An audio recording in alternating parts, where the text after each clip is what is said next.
When you don't go to Geico.com, car insurance can seem intense. Like breakup R&B intense. I thought you said you loved the sweater that I got you. If you didn't, you could have told me. Geico makes it easy. Just go to Geico.com anytime to update or check your policy without all the extra drama. I even had a gift receipt. I got my body and my mind on the same page, and honey, now happiness is all the rage. I got my body and my mind on the same page, and honey, now happiness is all the rage.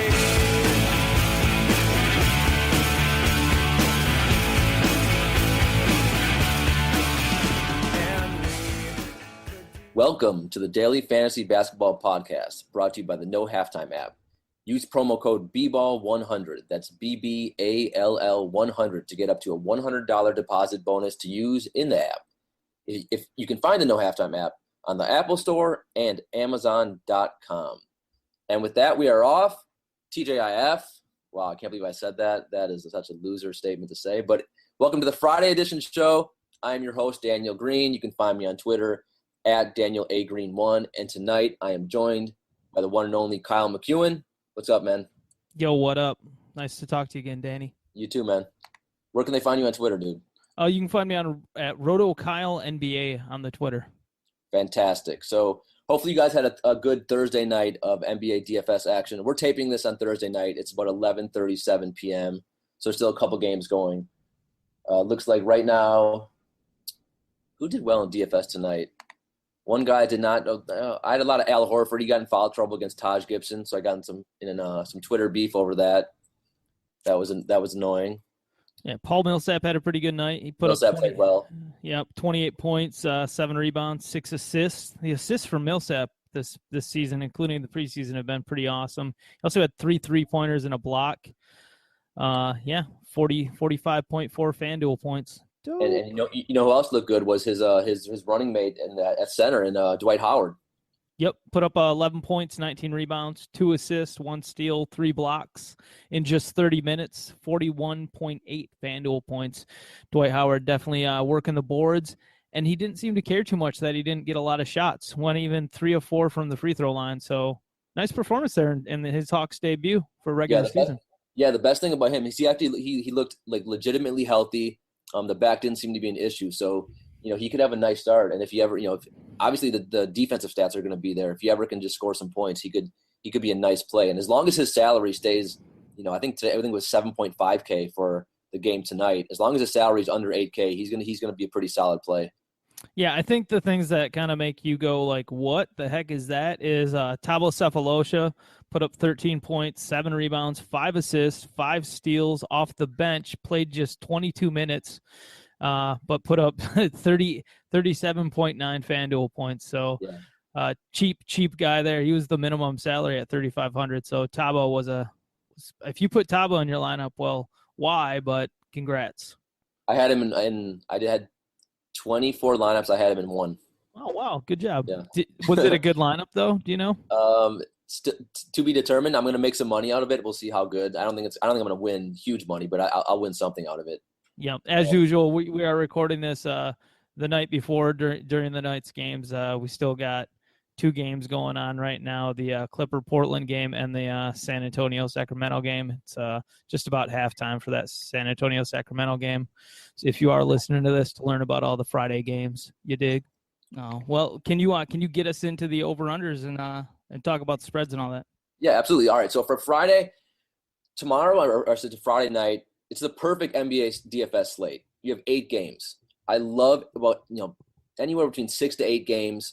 It's enough games where you have the ability to differentiate your lineups between anyone else, and also you still are able to, analyze each game. So I love 8-game slates. Take advantage of it. Normally, on Friday nights you're going to have, I'd say, 10 to 12 games. So this 8-game slate is really nice. And to make it even better, we have some really nice games, some really nice over-unders.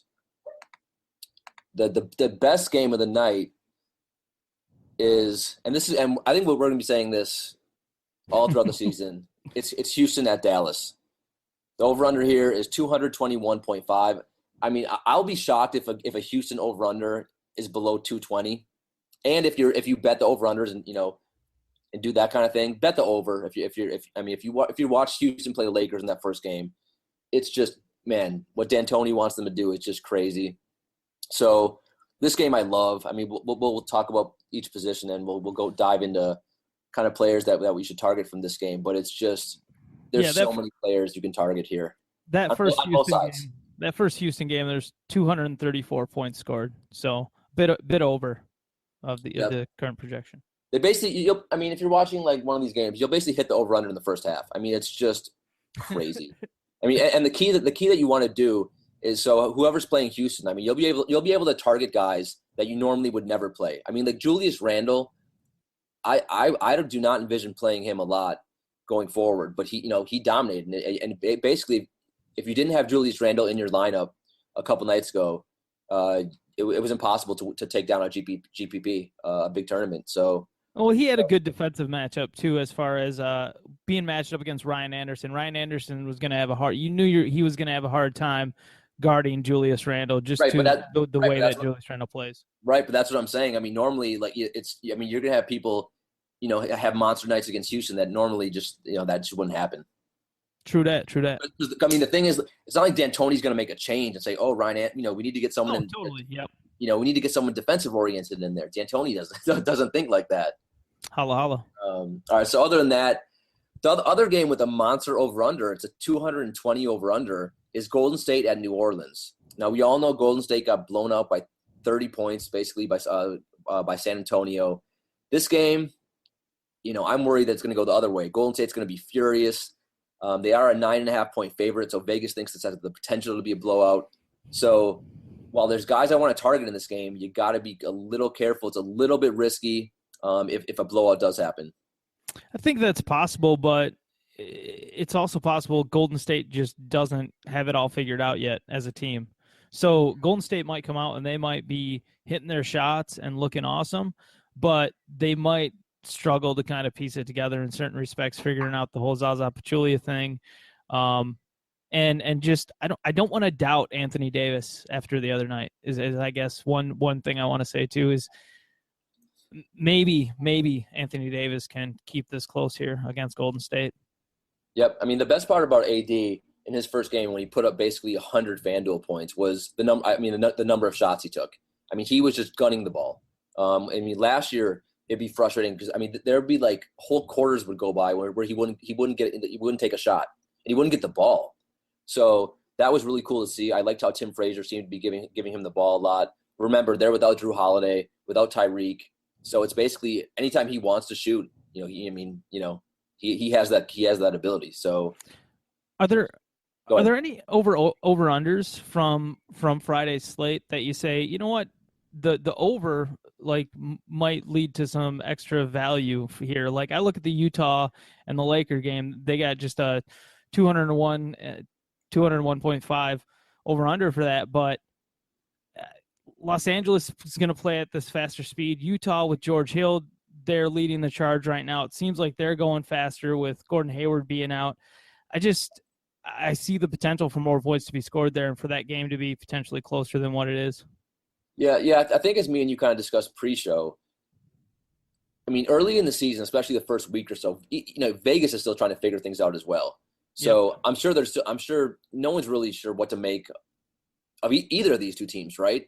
I mean, yep. like you said, Utah did look a little faster with George Hill running the paint, but ultimately they still have Gobert and Favors. I don't know if is Favors playing tomorrow. I don't know if he's a maybe. He's questionable right now. He's going to go through shoot around and then he'll determine whether or not he's going to play or not.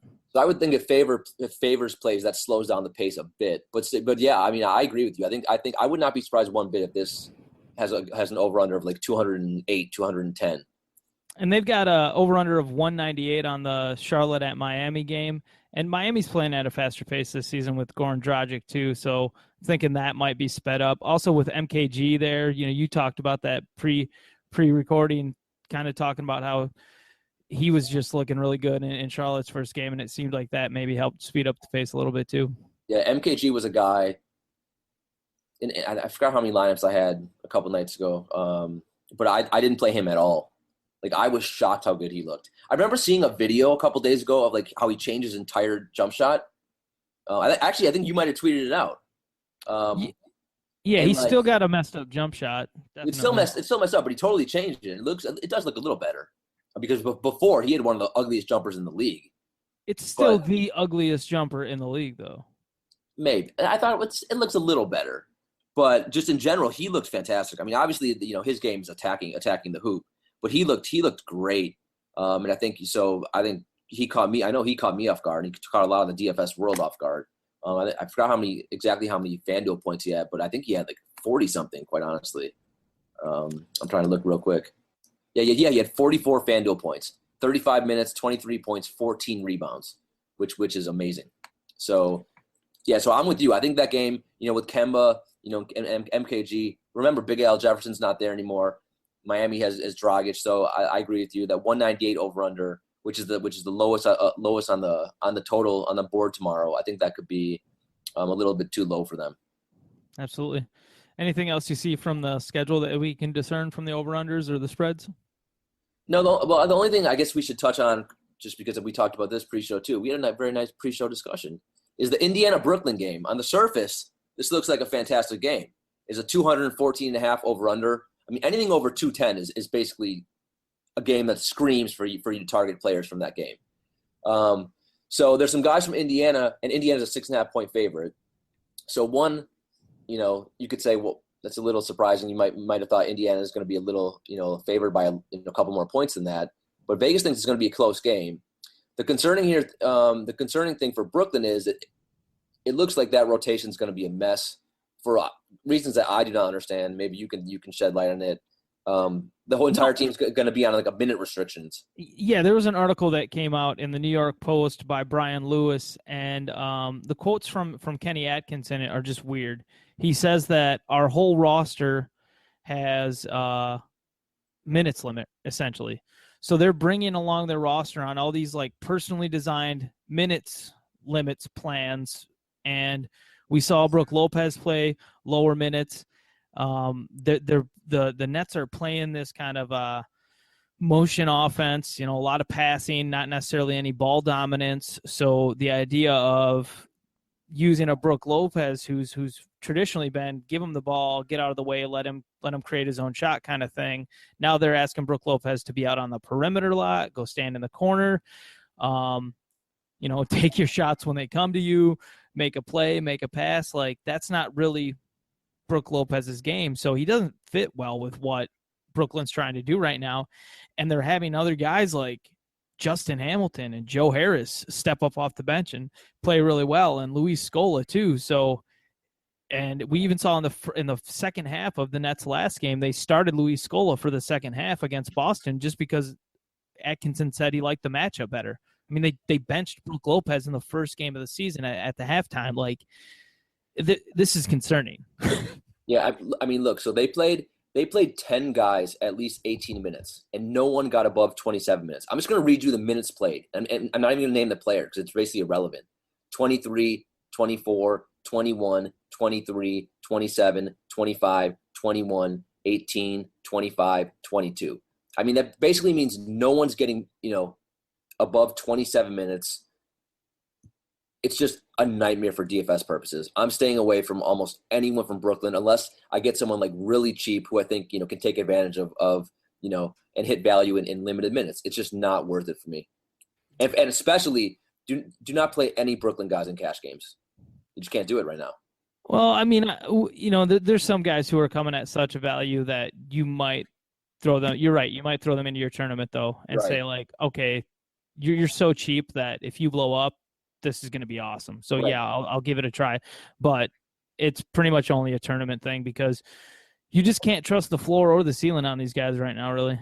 Yep, agree. But there are some guys from Indiana in that game you should target. If a game has an over under of 214.5, which is the third best over under tomorrow, you definitely should pay attention to that game a little bit, at least for Indiana. So holla. All right, let's move into the top plays at each position, my man.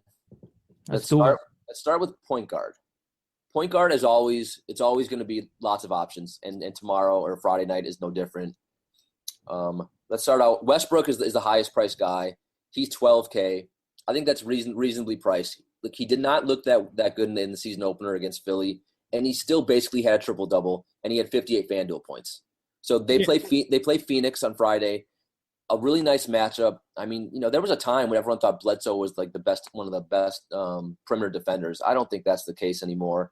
I think Westbrook is probably going to hit value. I think he's a fine play in cash games, and a good play in tournaments as well. Yeah, and there's not really a lot of rim protection on that Phoenix team either. So Westbrook going to the rack should be a buffet. Should be a feast for him. Both. You can say both. You can say a fiesta and a feast. I'm with you. The next guy, and I'm telling you, I think this is about the cheapest we're going to be able to get this guy all year. And so Steph Curry right now is $9K. I think he's eventually going to be around. I'd say he'll probably hover around like 9.8 to 10K as the season progresses. He did not look that great in Golden State's opener. I think, as you mentioned a couple minutes ago, it might take Golden State, a few minutes or a few games to mesh. But if you can get Steph Curry for $9K, like I'll be rolling him out in a lot of tournaments because the upside is obviously there, and they're playing at New Orleans. Tim Frazier, not a terrific defender. You do have to worry about the potential blowout a little bit, but I'm not sure if I'm going to play Curry for cash games, but I definitely will be using him in tournaments a lot. I'm gonna throw this out there. Everybody's talking like kind of doom and gloom about Golden State from a certain perspective, given the fact that they lost their first game and lost it by 29 points. But they did lose to San Antonio, a team who was historically good last year for their, just in the NBA in general. And they had 67 wins last year. Right. A record for the Spurs. Yeah. For the Spurs, that was a regular season record. Like, that's insane. The Spurs have had so many like historically good teams, and that was the regular season record winning team. And I'll say, like, that was probably the best regular season game Kawhi's ever played. It was amazing. I mean, he was an alien out there. I mean, he single-handedly just destroyed them. So and Jonathan Simmons wasn't just going out there and putting up stats. He was playing really well. Right. Yeah. I mean, basically, like if before the game, if you could have said like, what has to happen for Golden State to lose? Like, basically, San Antonio did everything. I mean, they couldn't have played a better game. Yep. So yeah, I'm with you. There's no reason to be doom and gloom. I mean, that will not happen again. They will not lose at home by 29 points again. So yeah, so from that perspective, getting Steph Curry, a guy who can go out there and drop 50 FanDuel points easily on a given night, yep. I think getting him at 9,300 is good. Yep. And another guy who I still think is priced too low, that's Kyrie. He's 7.5K. I think he was 7.1K on opening night. I think he had about 28, 29 actual points. They're playing at Toronto. So this is kind of, you have two of the best teams in the Eastern Conference hooking up. I think he's going to be motivated. I think he's going to have a really good regular season at 7.5K. That's still, I think he'll be around an 8K player. So he's priced a little bit too low too. So I want to use him in tournaments as well. Yeah, and I think Kyle Lowry's a good play too at 7.7K from that game. Yep. In 3 games against Cleveland last season, Kyle Lowry played 38 minutes a game. He averaged 31 points, 4 rebounds, 8.3 assists, 3.3 steals, 2.3 3-pointers made. Just putting up ridiculous stats against Cleveland last year. So, Kyrie Irving's never been. Let's face it. The Cleveland Cavaliers don't have the most staunch defensive backcourt in the world, so Kyle Lowry should be able to eat. Yeah, no, I mean, there was talk. I remember talk even like late in the regular season last year saying that the Cavs were better, with Dellavedova on the court just because he was so much of a better defensive player than Kyrie, which obviously was, ridiculous, but still. Right, yeah. Kyrie, he struggled for large portions last year on the defensive end. So I'm with you. I really like Lowry at 7.7K. Yeah, I think Lowry's like, if you don't want to say you're spending money elsewhere, but you have enough left over to get like a one tier below the elite point guards, and like 7.7K, it just seems like a good buy-in point for him. Yep, no, I'm with you. So after those guys, then we kind of go down to the mid-tier range, and there's some really solid point guards in the mid-tier range. I'm probably in cash games. I'm probably going to spend up maybe on Russell, and then I'm gonna use one of these mid-price guys. I mean, Tim Frazier, 5.3K.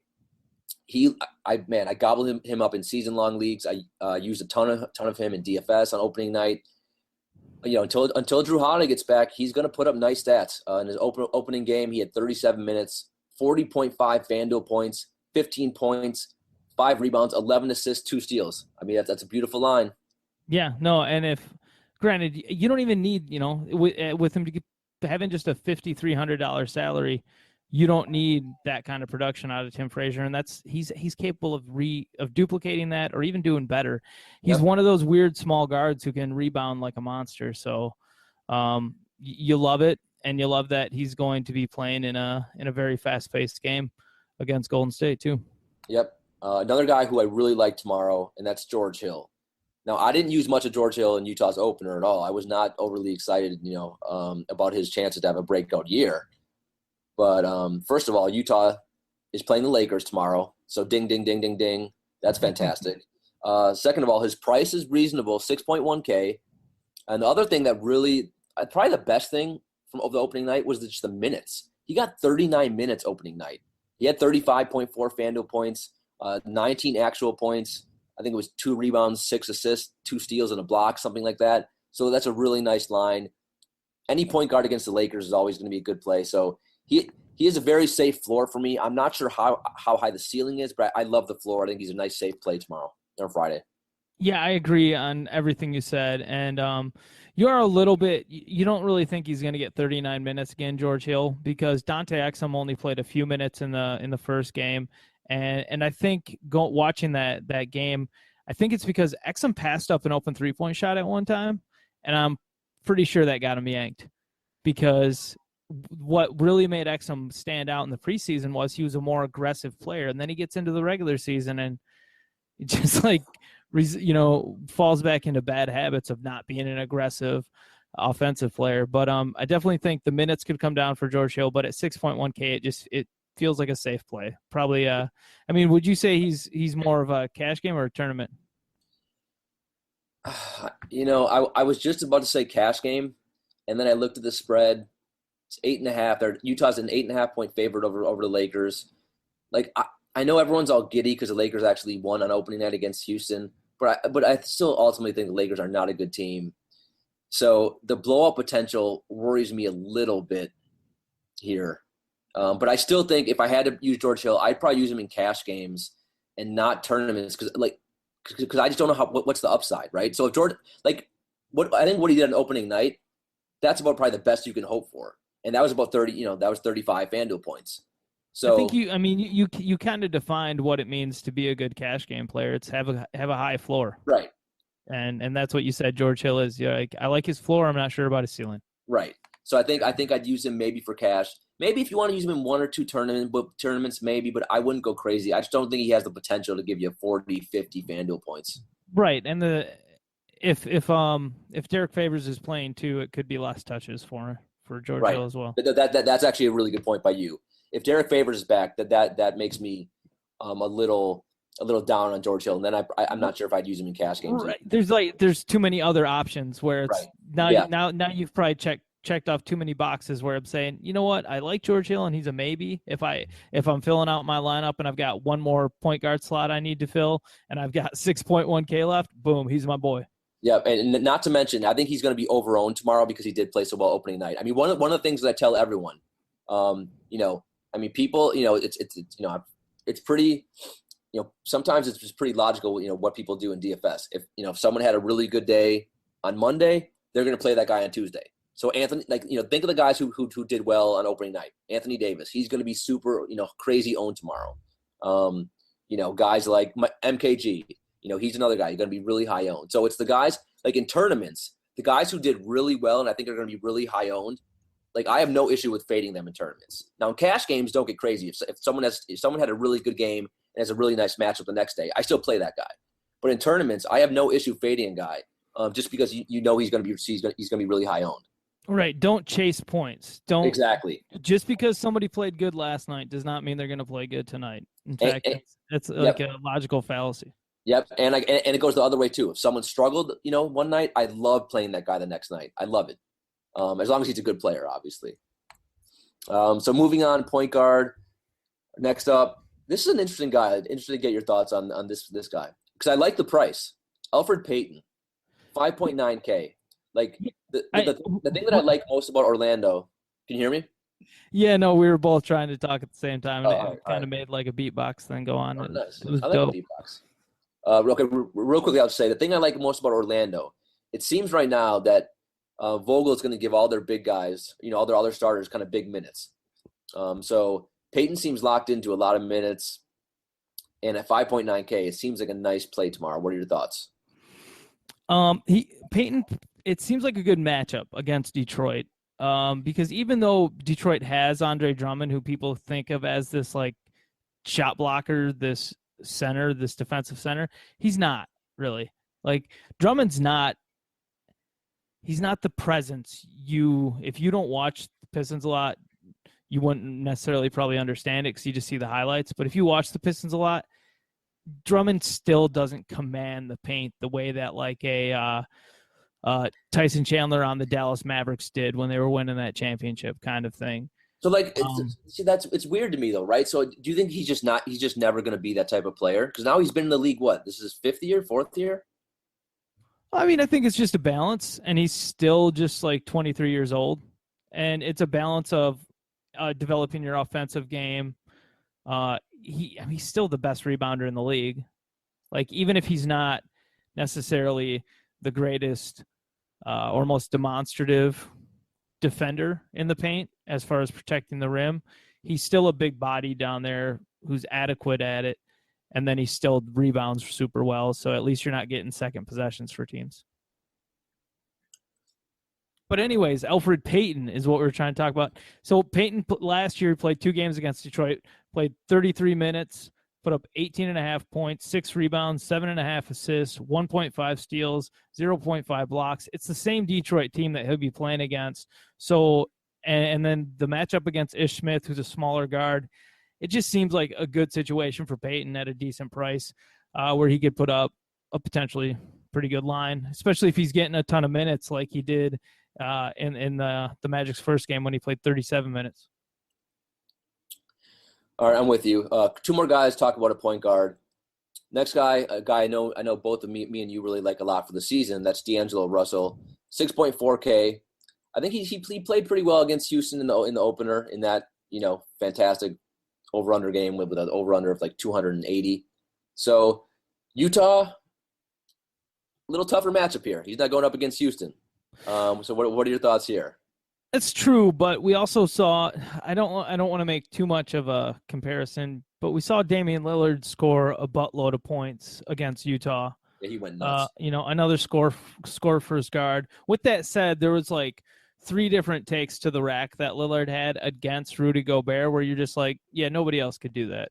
And so I mean, I guess to not take too much away from what Damian Lillard did, which was amazing the other night.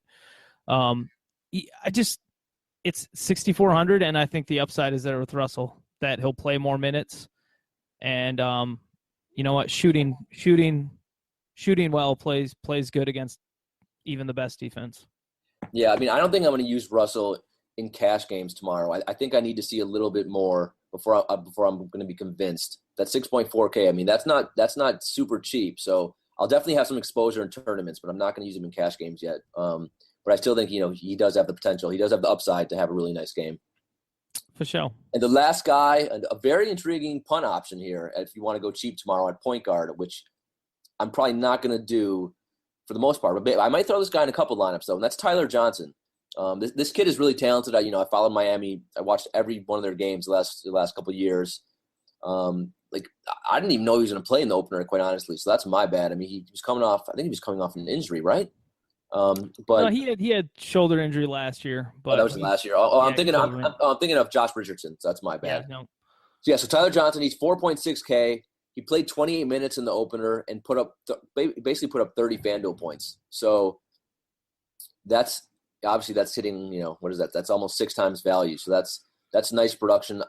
I think he's going to get about 25 at least minutes a night for that Miami squad. So I think if you're telling me he's going to get 25 minutes a night at 4.6K, he becomes an intriguing guy. Yeah, if you need somebody cheap to put into your roster, I think Tyler Johnson's worth consideration at 4.6K, because Josh Richardson's going to be out again Friday, and Johnson should get a fair amount of run off the bench again. So I'm surprised he's listed as a point guard on FanDuel. I mean, he seems more of a shooting guard to me, but I guess that can happen. Well, it's playing on that Miami Heat team last year with Dragic, Wade, Josh Richardson. There's just so many other guys handling the ball, but they've tried to develop Tyler Johnson into a backup point guard. That's the main role he's going to play this year. He'll also get minutes at shooting guard, though, as well. Yep. All right, let's move on to shooting guard. Speaking of shooting guard. So, all right, let's not get crazy, guys. Right now, go to your DFS lineups, put in James Harden, get him in all your cash games, and then move on. 11.3K. I think until James Harden is like well over 12K, I think he has to be in your cash games. I just don't think you can fade that guy when you're talking about over-under of 220. I mean, you saw how D'Antoni's going to use him opening night against the Lakers. He had 34 points and 17 assists. I think he had 14 assists in the first half. He scored 64 FanDuel points opening night. Now, obviously, every team's not going to be as bad as the Lakers, but still, I mean, his usage rate and how much he's going to handle the ball for that Houston offense, it's just going to be too good to pass up. I can't believe that his price didn't go up that much. I think his price only went up $200. So I want James Harden in my cash games, and I'm going to use him in tournaments too. There's just 64 FanDuel points. He's still got a price tag of $11,300. It's a good buy right now. It's a good buy, and he's playing against Dallas. If they try to guard him with Darren Williams, good luck. Wesley Matthews would have a better chance of guarding Harden, but if you watch that first game, there's easy assists to be found with that Capella connection, and Harden's he's in charge of that offense, man. It's awesome. He's getting easy assists because he's just passing out to guys on the perimeter, whether it's Eric Gordon or Ryan Anderson, and they're getting buckets. And then everybody else on that team is pretty capable as well, as far as just the guys that they can put out to spread out on the perimeter, and Harden gets so much attention that he gets those guys open shots. There's no reason not to put Harden in your lineup on Friday. Yep, I'm with you. The second shooting guard spot gets a little bit trickier. I'm still not sure who's going to be locked into my second spot in cash games. A couple other guys we can talk about though. This guy will not be in my cash games, but I will play him in tournaments, and that's Victor Oladipo. Now he struggled. He played horrendous opening night for OKC at Philly. On Friday they're at Phoenix, but I think he's due for a bounce back. His price I wish it was a little bit lower. It's 7K. Opening night again, he struggled. So he had only 10 actual points, only 16.5 FanDuel points. So that if you played him, a couple days ago, you probably were pretty upset with him. But I will definitely be using some of him tomorrow on Friday. So you're gonna go contrarian then with Oladipo, okay? Yeah. Because I'm still scared. Yeah, no, make no mistake, I'm scared too. But I think the upside's there. I think it's going to take some time for him to mess with Westbrook, but he's going to be low owned, and he does have the upside. So I'm going to use him in tournaments only. I'm not going to use a ton of him, but I will use a little Depot tomorrow. I'll just say that I think the price is I don't think it's bagging to be used. I feel they should.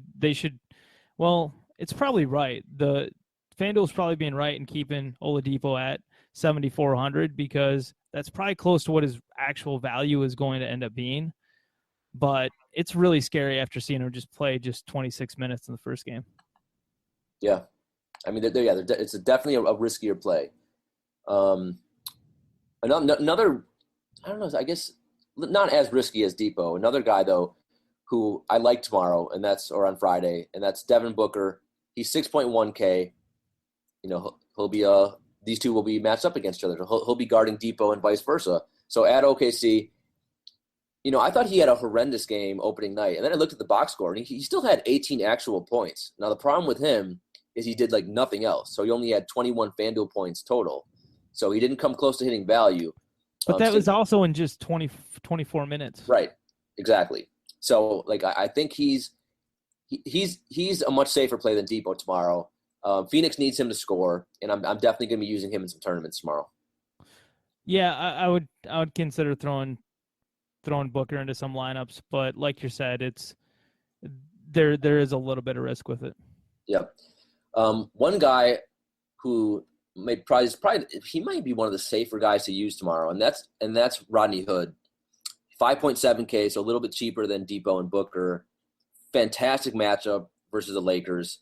And Hood he balled out of his mind opening night. He had 38 minutes, 26 points, 36 actual points. I think he's a very safe play, and he does have some upside too. So Rodney Hood, he's a guy that I will consider for cash games, and I will use in tournaments as well tomorrow. Yeah, I think Hood's one of the best plays that you can get at shooting guard. Yeah. With as long as Gordon Hayward's still out, especially if Derek Favors is out, you'll love that play at 5.7K versus the Lakers.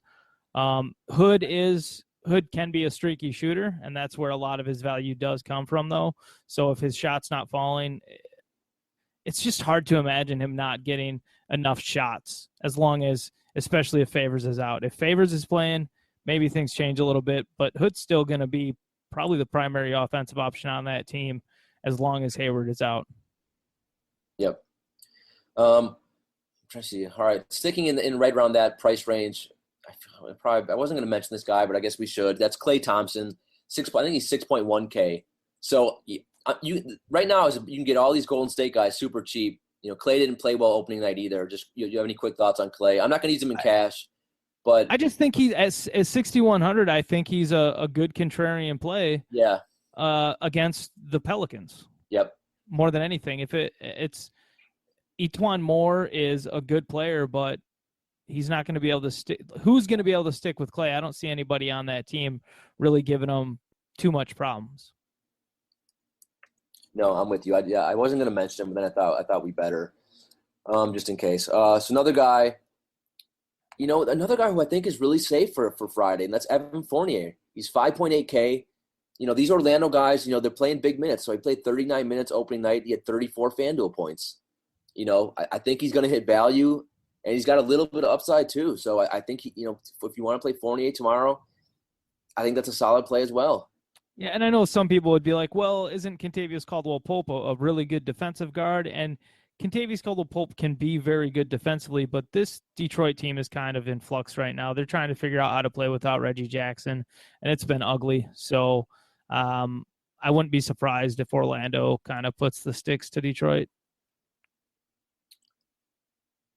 Sorry, I kind of left that lingering, but I'm not afraid of KCP on Friday. I think Fournier is in a really good position.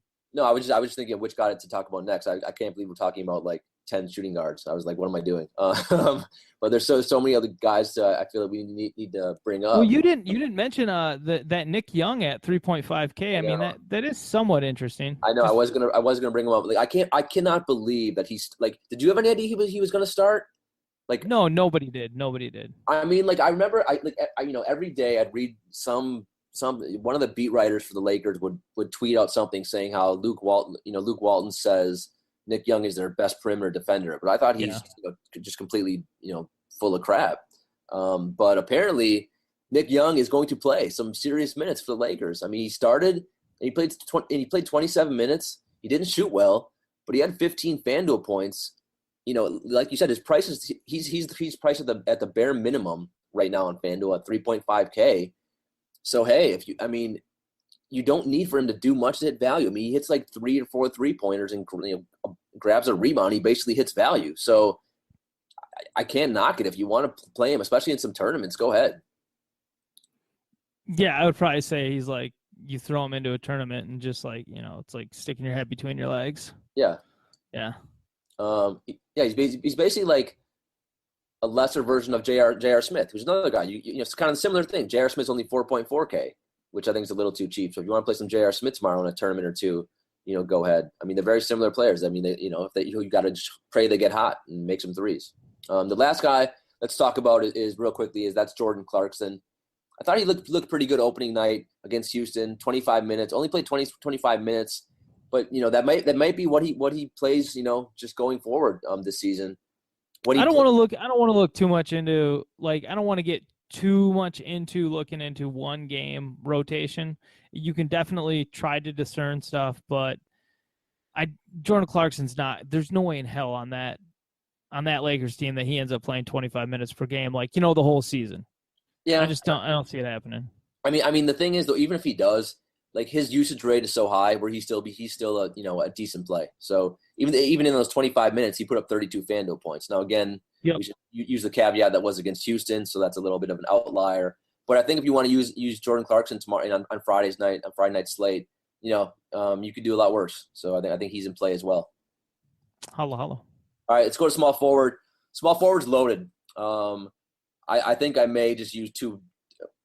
Wow, I'm not sure what the hell I'm going to do. Quite honestly, there's just lots of good options.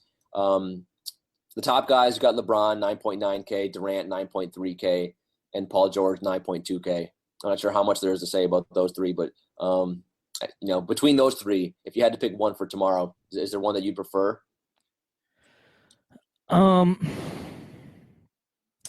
Sugar plums.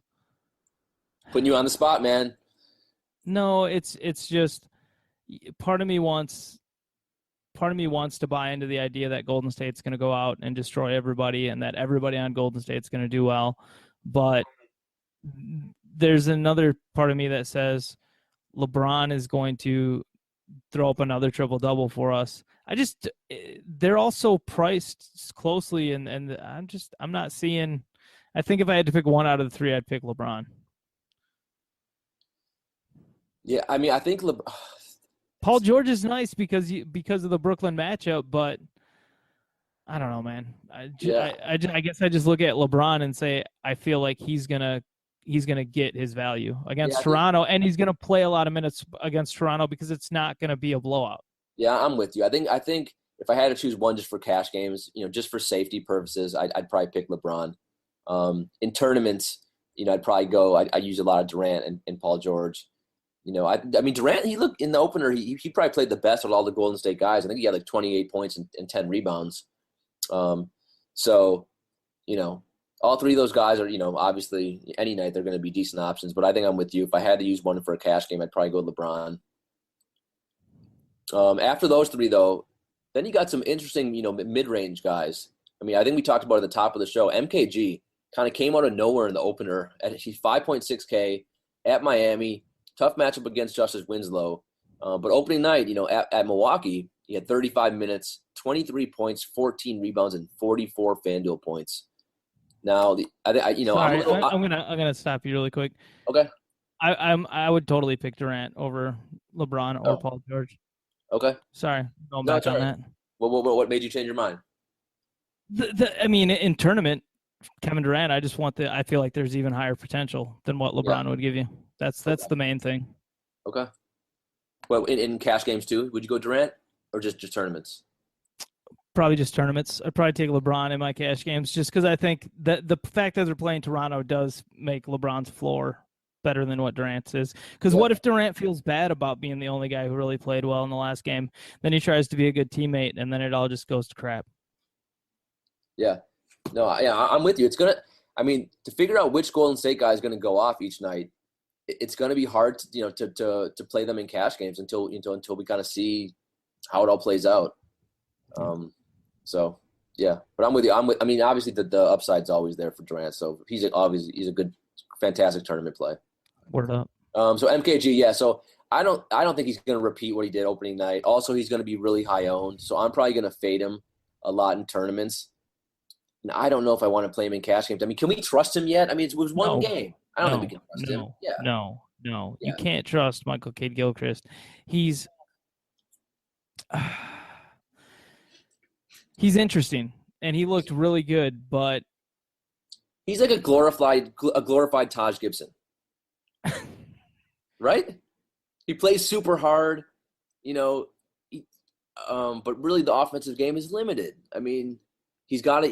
It's just he looked really good taking it to the rack, but he made some very hard shots against Milwaukee. And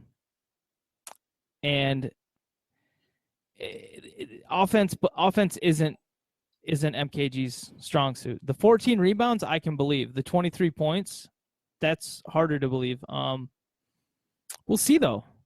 Maybe not having Jeremy Lin off the bench this year. They need more scoring from somewhere, and maybe that's what MKG is going to do. I don't want to completely doubt him because he did look really good, but as far as trusting him, I might put him into a tournament lineup, but I don't think I'll put him in any cash games. Yeah, and remember this Charlotte-Miami game does have the lowest over/under of the night as well. So I'm not going to go crazy, with MKG tomorrow or on Friday. I'm going to use them. I'll probably throw him in a couple GPPs, but that's it. I that ownership, he's going to be so highly owned because of how well he played in that opener.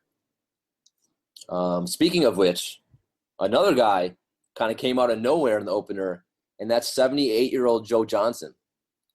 He's 5.6K. I love the matchup versus the Lakers. I mean, at Portland, he played 31 minutes, had 29 actual points, 38 FanDuel points. Do you have any interest in playing Joe Johnson or no way? He's one of those, I'm a little bit afraid to play him because we've seen him in the past go out and play big minutes on teams and not put up good per minute production. But after that first game, if Derek Favors is out again, that's kind of the catalyst for a lot of the value with the Jazz, with the guys that we saw have good value in their first game of the season. Is if Derek Favors is out again, you kind of assume that you're going to see those guys try to hold the same roles they had in the first game and to be more demonstrative on offense. And 5,600 is a good price for Joe Johnson if you can expect him to go out there and get close to 40 FanDuel points, which is what he did last game. Yep. Another guy that I got made fun of for recommending for everyone to play, and that's Justice Winslow, 4.9K, versus Charlotte, so he'll be matched up against MKG. Like, I love Justice Winslow. I drafted him in lots of season-long leagues, and, I liked him for DFS too because I know he's going to get tons of minutes, and that price just seemed a little bit too low. I mean, he's a pretty similar player to MKG in that they're both really solid defenders and they're not great offensive players. But, I do like Winslow. He's $700 cheaper than MKG. Opening night, he had in 34 minutes had 15 points, 8 rebounds, 4 assists, and 35 FanDuel points. So I really like Justice Winslow on Friday. I think he's got a nice, safe floor. Like, I don't know how great the upside is. I might throw him in 1 or 2 tournaments just because that price is so low. But I think he's a pretty safe play at that price. Yeah, I wonder if he'll get matched up, if Winslow will be matched up against MKG defensively. I would think so. Because, well, if MKG maybe might kind of put the clamps on him then, and if that happens, I'm a little bit worried about Winslow getting the scoring that you need or otherwise to really make him valuable. But at 4,900, it's not much of a risk. Yeah, I would say the one reason why that wouldn't worry me too much. I mean, both MKG and Winslow, they get a lot of their buckets on fast breaks and drives to the hoop. They don't, so it's really not breaking down one-on-one defenders. They don't really get a lot of their points that way. So, and again, if Winslow, Winslow got, he had 15 actual points opening night. If he can get me just 10 actual points and put up an all-around line, that he basically hit value. So I don't need him to do a whole lot at that price. I feel you, and I agree. And you're definitely right about the way that they get their buckets. Yeah. And the last guy, man, at shooting guard or small forward that we should probably mention if you want to punch a little bit, one of the Brooklyn guys, I feel this is probably the only one we're going to mention on the show, and that's Bojan Bogdanovic. He played 23 minutes. He had 27 FanDuel points, 21 actual points, that's basically what he's going to do. I mean, he's not going to give you much else than actual scoring. You got to hope he plays and gets hot. He's 4.2K. He did start for Brooklyn. I think it was a late start. After lineup lock, we got the news he was going to start. So I was kind of mad because I ended up I think I played him in one lineup only, and he was probably the best Brooklyn player. Kenny Atkinson is quickly finding ways to be hated by basketball fans because he's doing weird coach stuff. Like Atkinson was asked several times, hey, who's going to start at shooting guard? Because Randy Foye's out. And he just wouldn't say. He would say, it's probably going to be Joe Harris or Bogdanovich. And then he was asked again after shoot-around, and he said, well, I'm going to wait until I have to tell you guys. Like the league mandated when the starting lineup has to be turned in, which when the starting lineup has to be turned in, league mandated, is to the scorer's table, I think 10 minutes before tip-off. And even though coaches turn that in, they don't have to use that starting lineup. They can change it, right away, or they can it doesn't matter. They can change it right before the game. So that's frustrating that Kenny Atkinson's not going to be more forthcoming about that before games, because that might mean that if the Nets are going to be not only rolling out a super deep rotation that has everybody playing 27 minutes or less, but if they're going to be changing the starting lineup all the time, and we saw them change the starting lineup at halftime in their first game, it could just be a quagmire you don't want to quag in. Yeah, frustrating. I mean, it's like, what are you doing? I mean, it's not like you're holding the nuclear codes, right? I mean, and you're coaching the freaking Nets. You're gonna win 10 games all year. It's like, it's ridiculous. All right, want to move on to power forward? Let's do it. All right, so Anthony Davis. I mean, dear God, if you watched him play opening night, it was fantastic. I think he had 98 FanDuel points. I think that's got to be one of the top 10 of all time in terms of scoring FanDuel points. So, I like the matchup. It's versus Golden State. He's got a really nice height advantage against Draymond Green or whoever they try to put on him. Now he's not going to. Now the problem with the fact that he played so well opening night, he's going to be really high owned tomorrow. So that may lead me to fade him, quite a bit in tournaments. But at 10.8K, he's still underpriced. So I think he's a good play on Friday. Yeah, he scored 95.7 FanDuel points. Yeah, unreal. Next up, another one of the Golden State guys, Draymond Green. He's going to be angry. He's probably going to kick some people nuts on Friday. He's got the tough matchup against AD. What are your thoughts here? I mean, I'm not going to use him in cash games, but I probably will use a little Draymond in some tournaments. 8,400. I think I'm going to be looking elsewhere. Yeah, it's expensive. I think eventually he'll settle into about 7.6K in about a few weeks from now.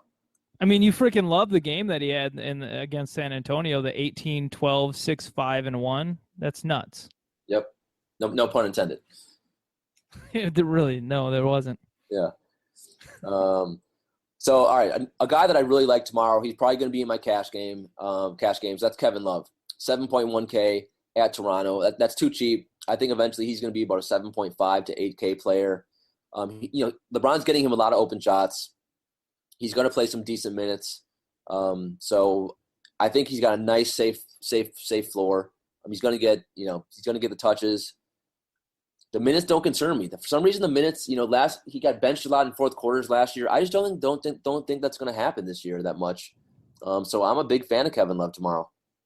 I do like that he'll be most likely matching up against Pascal Siakam, a rookie power forward, who, if Kevin Love gets people in the post who, well, let's just say he does dirty stuff to people in the post. I wish they'd let him do that more.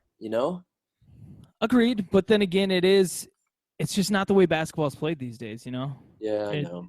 Having one guy spend 6-7 seconds of the shot clock just kind of beating up on a guy in the post, it should be used more as a kind of a rest method, maybe, but I don't know, man. It's just not as exciting as everything else. I mean, if you have a mismatch, though, then that was the one thing about watching the Bulls play today. Like, you have D. Wade. He's a fantastic post-up player. I mean, the Bulls posted him up one time in the game. I mean, it was just – anyway, it's just and same with Kevin Love. I mean, there'll be games where it'll be one or two post-ups, if that. It's sad. It's sad for people who love the post game. I'll agree. That's one of the good things about being a Pistons fan is I still get some of the post game sexiness out of Andre Drummond. That is true. All right, the next guy, I don't know what to do with. Like normally, I didn't play this guy much last year. I don't want to play him on Friday, and that's Dirk. He's old. He's 7.1K, so he's not even cheap, but they're playing the Lakers, so fantastic matchup. I mean, like I'm not playing him in cash games, but would you play Dirk at all on Friday? Exactly. That's my thoughts. I'm just stumped. I don't know what to say about Dirk. It would. I would probably be going with Kevin Love over Dirk if I had to choose between the two. And I'm most likely just looking elsewhere. Like, part of me would want to take the upside on Ryan Anderson dropping like 7 3-pointers and having a hell of a game. I just feel like there's other options I'd rather go with than Dirk. Yep, I'm with you, and I think Dirk's always over-owned just because people, just due to name recognition as well, which always annoys me. So yeah, I'm not going to be using a ton of Dirk tomorrow. Maybe, but we're saying all this, but he is playing against Houston, and we talk a lot about he's in that Houston game, Oh wait, did I say Lakers? Yeah, they're playing. Oh yeah, they're playing Houston, right? Yeah, that's my bad. I think I said they're playing the Lakers. You're right. They're playing Houston. So which is the best from that perspective, right, exactly. So, and then you start to think, well, can Ryan Anderson really guard Dirk? But they did play Dirk 38 minutes the other night. Are they? There's a lot to consider whenever you're talking about pretty much anybody on Dallas. But yeah, I mean, I don't know, man. Yeah, I mean, like the entire. I mean, it's funny because Dallas has the best matchup, on Friday night, but that's like probably one of the one team that confuses me the most at this point. I'm not sure who's going to score for them, who's going to get the most shots. So I'm not sure what to do. I mean, I want to play those guys just because Houston's so bad. And I'm definitely going to play some Harrison Barnes. I don't think we mentioned him. I think I've talked myself into putting Dirk into a lineup or two. Yeah. Oh, I'm definitely going to play Dirk in a couple lineups, but I'm not sure how much Dirk I want. I mean, but it very well could just be like a 3-point contest between Dirk and Ryan Anderson tomorrow. I'm just not sure how much Dirk I want. Dude, don't. That's what you just said. I know. I said Dirk, by the way. Okay. Okay. Anyway, what else are we talking about? Let's move on. Another guy. I think this guy's going to be a cash game play for me on FanDuel tomorrow, and that's Serge Ibaka. Like, his price did go up. It went from 4.8K. Now it's 5.5K. And he didn't play great opening night. They're playing at Detroit. Not the best matchup in the world. Not the best over-under. But I still think at 5.5K, I still think he's basically Orlando's first or second option. And I think he's a nice, safe play for cash games. I think the price is right for Serge at 5,500 still, but I don't know about that Detroit matchup because if he's having to guard Tobias Harris all the time, I don't know. I don't know if I'm gonna. Yeah, I'm just not sold on it. Yeah, I'm sold. I mean, I think Ibaka's going to get 36 plus minutes. Again, we don't need much. We need 27 FanDuel points. I think he should be able to do that. But yeah, I mean, I'm not sure how high the ceiling is, but I like the floor. So I'm going to be using me some Surge. Next guy up, a guy that I like. He played okay opening night for Indiana, and that's Thaddeus Young. They're at Brooklyn, so I a really nice matchup. 6K, I think it's a reasonable price. So Thad Young. He's kind of similar to Ibaka, I think on Friday in terms of they're both kind of safe, maybe not too sexy plays, but they're relatively safe guys. Is this a Thad Young revenge game against Brooklyn? It is. That's right. He was on Brooklyn last year. It's a Thad Young revenge game as well. Okay. Another guy. Let's see. If you want to go cheap at power forward, a couple options. One, a guy that I really like. And I hate Julius Fat Randle for some reason. I don't know why. I just like him so much. I like Larry Nance Jr. a lot. He's only 3.9K, tough matchup at Utah. But even in the opener, I think Larry Nance and Randall are basically going to be splitting minutes this year. I could be wrong on that, but in the opener, Nance got 23 minutes. He put up 18 FanDuel points. He's very cheap, so I'm going to be using him in some tournaments tomorrow. I could see doing that. I definitely like the matchup for Nance off the bench against Utah more than I do Julius Randle playing against whoever he has to play. Because I think Boris Diaw would even kind of D up Julius Randle in a crafty veteran way that would disrupt the 21-year-old's game a lot. Trey Lyles, I know he didn't get as much run as people would like in the first game, but Boris Diaw also struggled a lot.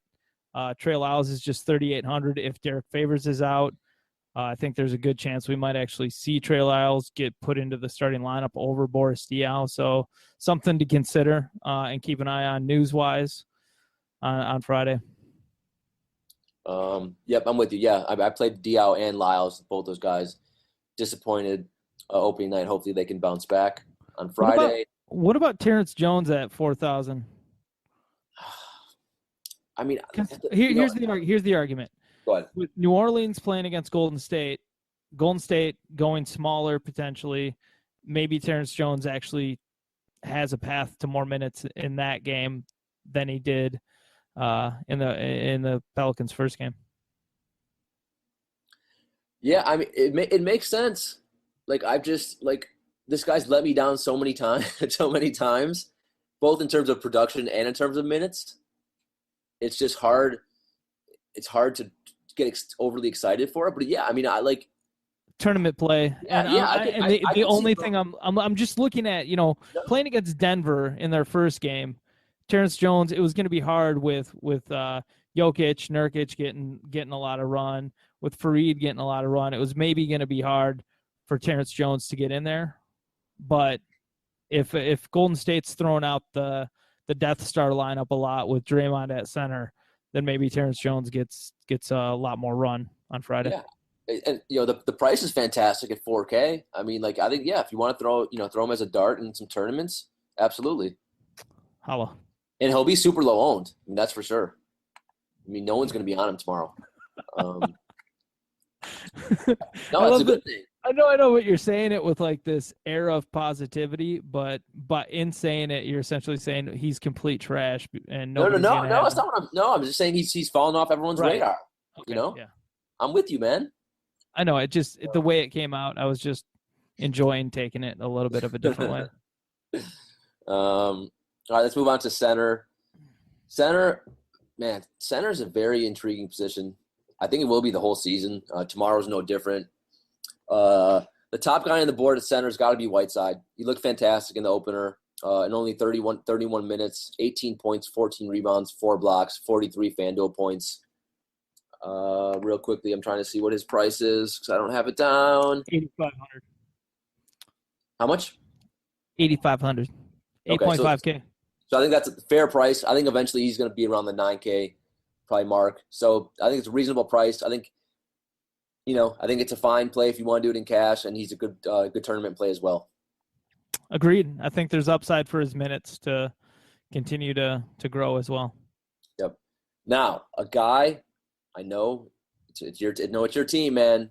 Your Pistons. A guy that I love for tournaments tomorrow, and that's because he looked so bad opening night. That's Andre Drummond, 7.8K. This is the cheapest I may have ever. I can't remember him being this cheap ever. I don't remember what he was opening night. I think he was pretty cheap opening night too. But this is a really nice price. They're playing Orlando. I think Bismack's going to be back, so that's I wish it was only against Vucevic, but I still think the price. His ownership should be nice and low. Opening night he struggled, 24 minutes only and 21 FanDuel points. So a lot of other people are going to be off him for tournaments. I will be on him in tournaments. I think he could have a big game here. Yeah, I'm definitely concerned about the fact that Drummond only played 24 minutes in Detroit's first game, but he also had 5 personal fouls in that time. So, Drummond, he only had 6 rebounds. For him, that's impossible. Right. Usually in 24 minutes, he has 40. Right. So, yeah, it's a good situation, and I think it's it's a nice play because people are going to be scared from the last game, so they're not going to put him in as many lineups as he would be usually. Yep. The next guy, Rudy Gobert. I just do not think he's a great DFS player. It's just maybe I'll be proven wrong this year. Like I'll play him in a cut. Like, you know, if I have 20 lineups tomorrow, I'll probably play Rudy in like 2 or 3 of them. Like $7K, I think that's a reasonable price. But like his game is just so defensive oriented. Now he does have a great matchup because Utah is playing. They're playing the Lakers, so the matchup's fantastic. But like I'm just not sure. Like, what's the upside there, right? Like, even if he has a fantastic game, how many FanDuel points is he really going to give me? I think with Gobert, Am I wrong? I could be wrong. Well, I mean, he gave you 33 FanDuel points in the first game. Right. But he also played 41 minutes in that game. Right. So is Derek Favors going to be out again?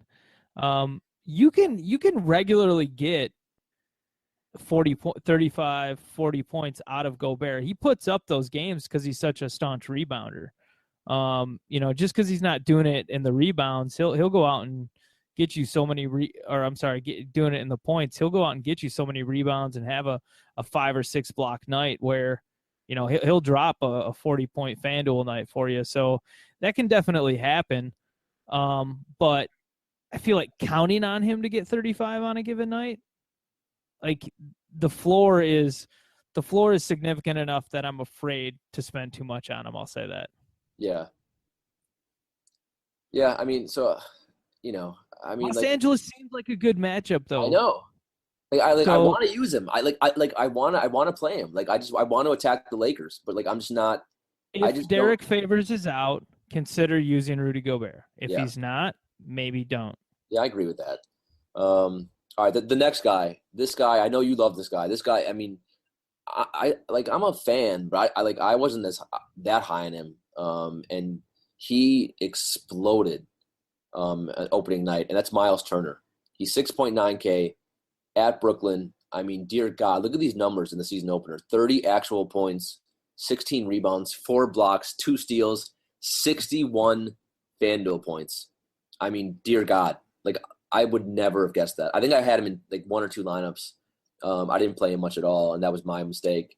And now he's 6.9K. What are your thoughts? I mean, is this for real? I mean, obviously we can't expect that, but I mean, like, what are your thoughts going forward for this guy? If you go watch the game, like his shot is smooth. He gets it off quick. He can hit it from just inside the arc with regularity.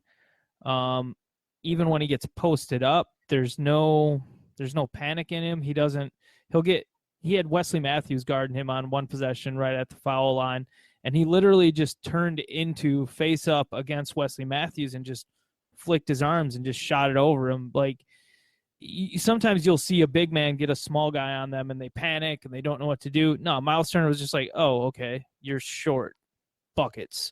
And that's the way he plays. It's confident. He's got tremendous athleticism to go up and get blocks. I think 6,900's that's still good value considering what we're seeing his potential to be right now. And what really stood out to me as being super important from the last game is that when they went into overtime, Paul George was looking for Miles Turner still. So when a player like Paul George, who kind of has been in the position to play hero ball there, is looking around the court and saying, I'm not looking for Jeff Teague. I'm not looking for Monte Ellis. I'm not looking for Thaddeus Young. I'm looking for that second-year, 20-year-old. Where is he? Because he's going to hit this shot, and that's who he's looking for in overtime. That seems important to me because that means Miles Turner legitimately is most likely going to be that second option there for Indiana. So 6,900 seems good to me. Yeah, all right. I mean, you may have sold me into using more of him than I thought. The one thing in tournaments, I'm not going to play a ton of him. It's just because I think that ownership is going to be so high due to the fact that he had such a fantastic opener. So that may lead me to go a different route in tournaments. I do think this may sound weird, but I do think that Brooklyn has more players to guard him better out there just inside the perimeter than what Dallas had. Because Dallas was sending Andrew Bogut at him. Dallas was sending Dirk at him a little bit. And those guys aren't necessarily fleet of foot. Right. And you've got this 20-year-old out there with really good athleticism who can just kind of move around better, get to open spots better. But if you go watch that last game, and if you go back and watch tape from last year too, like, this kid has the talent to be an all-world player, and it's looking like he has the talent to potentially be a first-round fantasy player eventually. Yeah, and that is true though. What you said about Dallas. I mean, I'm trying to think if does any team have a slower 4 and 5 man combined? If we did like a foot race, 100-yard dash with power forwards and centers, Dallas would have to lose, right? Andrew Bogut did throw down an alley-oop against I know, I saw that. And it was I was like, oh damn. I know. I'm from Wisconsin, so I remember when Bogut got drafted by the Bucks, and he was so athletic. It's a shame how the injuries just took a toll on him. Holla. All right, so the next guy is the guy that I really like, and that's Jonas Valanciunas. I played a lot of him opening night. He was his price went up a little bit. Now it's $6K. He had in opening night he played 35 minutes, which is fantastic for him because normally he gets benched in the fourth quarter for no reason. But he played some fourth quarter minutes too. He had 35 minutes, 32 actual points, 11 rebounds, 46 FanDuel points. I think it's a nice matchup against the Cavs. The Cavs don't really have anyone to guard him. I mean, he's too big for Tristan Thompson. So, I like Jonas here. I mean, I'm not sure if I want to use him in cash games, but I think he's a safe play. I mean, I'm usually against Jonas Valanciunas because of the minutes limitations that we've seen Dwayne Casey put on him. Yep. And the last 2 seasons, Jonas has averaged 26 minutes per game each of the last 2 seasons. Then he comes out and he plays 35 minutes against Detroit. There's a part of me though that feels like Detroit kind of sowed their own demise by if Detroit just would have went with a small lineup and tried to punish the Raptors that way. We've seen Dwayne Casey in the past take Jonas Valanciunas out just because he wants to match up defensively. What I think happened against Detroit is Stan Van Gundy matched up against Toronto, and he kept putting in Aaron Baines and Boban when Drummond was out, and he always had a traditional center out there that gave Toronto the reason to keep Jonas Valanciunas out there. And I don't want to give Dwayne Casey credit for playing Valanciunas 35 minutes because I think it was more circumstantial. After the show, I'm going to go look at last year's box scores and see how many times he played 35 minutes. What do you think the over-under is? It can't be more 3 than times. Yeah, I was going to say it can't be more than 5 times. And I don't even know if it was once. I know that. I mean, 35 minutes for him is crazy. So I might be with you. I don't. Maybe he's not a cash game play, but I will be using him in some tournaments because I do think he does have the upside. I mean, I think $6,000 is just a terrific price for him because the upside is absolutely there for Valanciunas to put up a monster game. Absolutely. Yep. All right. So the next 3 guys, we have three value centers to look at: Clint Capella, Steven Adams, and the aforementioned Tristan Thompson. Do you like either of these guys for Friday's action? Steven Adams at 4,800. He's been scoring. Yeah. And if Steven Adams is going to be scoring, he only had 5 rebounds in the last game, but he also played 36 minutes. There's too much to like there. 36 minutes, 16 points scoring, 3 steals. That's not even usually. Those aren't usually the stats that you get value from for Steven Adams. So for 4,700, I think it's really interesting. I like him. Clint Capella, they said that the Houston Rockets said they were going to do a 24-minute split between Capella and Nene at center. They ended up giving Capella 26 minutes and Nene 24, I believe. So, and we also saw with Nene get put in the game late for Houston, that kind of screwed things up. Capella was playing well. I just think Capella is going to continue to get more and more minutes because the the connection there between Harden and Capella is going to be so useful for them as far as opening up the floor due to how much pressure it puts going to the rim that I'm going to be buying Capella a lot early this season, especially at 4,700. Yep. I mean, I'm with you. Like, I think, like, Steven Adams, like, I might even use him in cash games on Friday. Like, I mean, because like, I need Harden. I'm pretty sure I want Westbrook in my cash games, and maybe I want another big guy, like, another stud like LeBron. So I think Steven Adams at 4.8K, that's too low. I think eventually he's going to be about a 5.5, to even close to 6K, especially if he's getting those big minutes. So I think Steven Adams for a cash game played on Friday is that's actually reasonable. Yeah, and there's nobody in that Phoenix front court too that really offers any kind of worry or concern that they're going to stop Steven Adams from having a nice game either. Yep. And then I think Capella's more, for at least right now, he's more of a GPP play. I need to see a little bit more Houston before I get super gung-ho on Capella, but I like him. I think he does have some upside for GPPs. Cool. All right, man. That is it. That's all, man. Whew, I feel like we mentioned a lot of players. We did. I would say don't go buying Justin Hamilton at 4,800. That's if Justin Hamilton was a minimum salary play still after his big game the other night, I would be like cautious. But the fact that they're trying to get you to spend like $1,300 more than what he should be at, I don't like that. Bismack Biyombo at 5,000. I don't know if I'm going to do that in his first game because he's likely going to be coming off the bench. But what if we see that Biyombo starting? I don't know. That still doesn't interest me. Okay, that's fair. I love how much disdain and just disinterest was in your voice. No, I was trying. Yeah, I know. Okay. It wasn't disdain. I was in deep thought. I feel you. All right, so we're done, right? Yeah, we are done. That is it. Cool. Is that is it? That is it. It is it, isn't it? Yeah. That's it. Oh shoot! You know what we forgot to do at the very beginning of the show? What? We forgot to do the no halftime thing. No, we did it. You did it? Yeah. Okay, cool. Yeah. Absolutely. Okay. Sorry for all this rambling that y'all just listened to because I'm not cutting it out of the podcast. We love you, though. I am Kyle McKeown. You can find me on Twitter at RotoKyleNBA. And this is... I am Daniel Green. You can find me on Twitter at DanielAGreen1. Oh, let me say one last thing, Kyle. So I run these daily fantasy tournaments. It's called the Judges Chambers. If you guys want in, they're a lot of fun. Let me know. Send me a tweet, and hopefully I can get you in.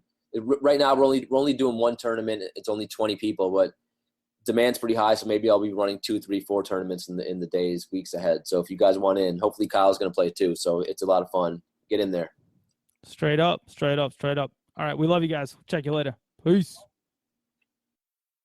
When you don't go to Geico.com, car insurance can seem intense. Like breakup R&B intense. I thought you said you loved the sweater that I got you. If you didn't, you could have told me. Geico makes it easy. Just go to Geico.com anytime to update or check your policy without all the extra drama. I even had a gift receipt.